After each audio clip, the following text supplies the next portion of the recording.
Okay, so this is a short video that's going to explain some of the things to do with the assignment for the color correction class, and to explain how I want you to give the files to me. So I'm just giving you an example as well, so that you have a sense of what you can do, and a different example from the one of the guy in the garage.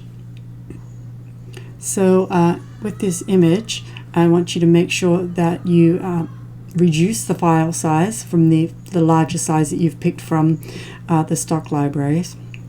And the way that you need to do that is you need to go to Image, Image Size, and then I want you to make the longer side, which in this case is the height. I want you to make that number 1920, and then you'll see here that the width is 1285.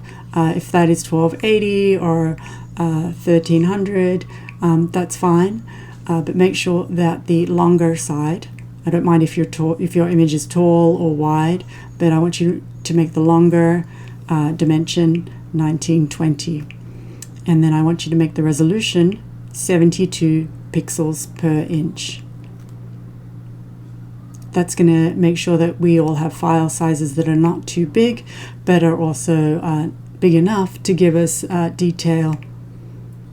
So I'm going to hit OK, and that's a good size for us to work with. So I found this image on one of those stock libraries. I thought maybe it would be interesting to play around with, and what I ended up doing with it was I ended up making it black and white in the background and making him a brighter, more saturated color. So just to show you how I did that, or what it looks like when I did that, I used the curves to, first of all, increase the contrast of the image, which I did by changing the curve here and moving it over the line a little bit to fill up where the black was. Then I blew out the top area by moving the lightness all the way up, and I created a gradient on the mask so that we would still be somewhat natural at the bottom. Then I made a hue and saturation adjustment layer, and I reduced the saturation fully. But what I did was I put black, and I painted it, the mask area, so that the color of the guy would show through, effectively making the background black and white and making him color. When I did this, I noticed his hands had a strange magenta color to them, which I thought was a bit distracting. So I made another adjustment layer, and with that one I reduced the saturation a little bit so they wouldn't be quite so hot pink. So that's my before and after. So once you have this, I want you to upload this with the file name that I wrote down in the blackboard, and then I want you to also create a version of this where you put the before and after on one page. So just to show you how I want you to do that, I'm going to make a new file. I'm going to make it 1920 wide, and I'm going to go create,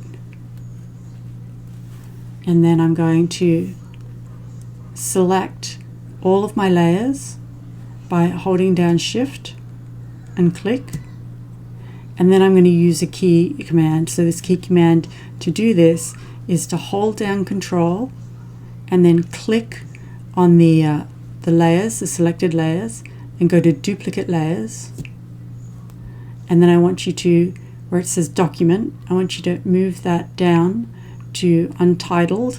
That's the image that we just made, the blank image we just made, and I'm going to go OK.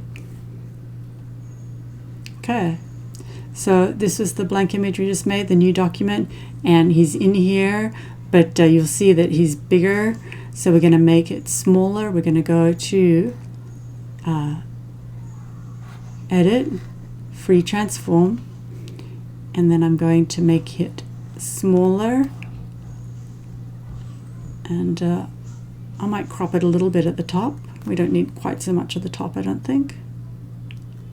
And I'm going to move that over to this side. And then I'm going to click on my background. You'll see that I have another copy of the background here. So I'm going to click on the background, and I'm going to hide this group so I can move this one to the other side. And I'm just going to take that and move it to the other side, and then switch this one on.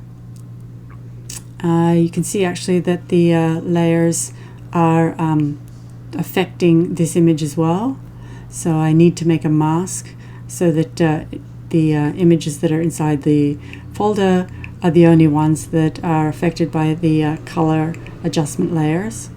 And to do that, I'm going to go to my selection tool, and I'm going to select around this image, and then I'm going to make the mask, hit a mask here, and you'll see that it's just now showing through this side of the image. So that's my before and after, and you can see how I've basically made him pop more and created a neutral background so that it's made more of a design to the image and made him really stand out while maintaining the street view. Oops.